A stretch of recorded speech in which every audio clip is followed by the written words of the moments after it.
First, you want to pop this hose off the side. Then the larger hose, you're going to grab by the, there's two tabs on the side, you squeeze it, and you can pull that one right off as well. Then you're going to take a T25 and go around the outside here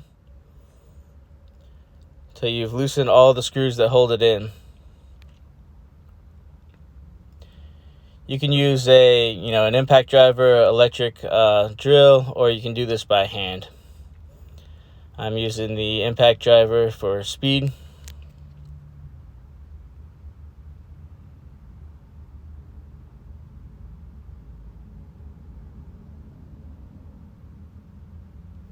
Okay, now that you got all those loose, all you have to do is lift up the top of the airbox. You can leave the hose connected there. And just take the air filter out. You'll set the new air filter in. And then set it back down on top.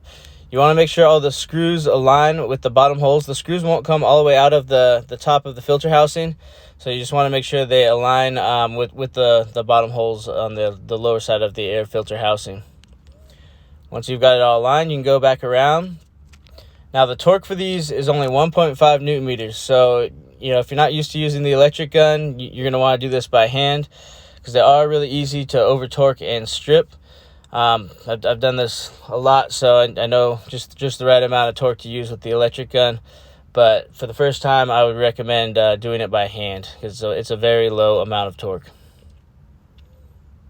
And just go around and tighten them all up.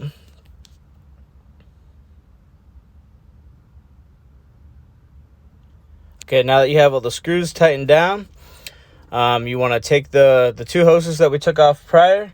You can kind of just push back on to the side.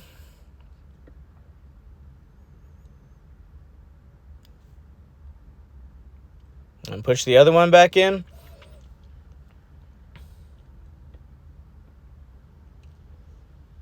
Then you are complete.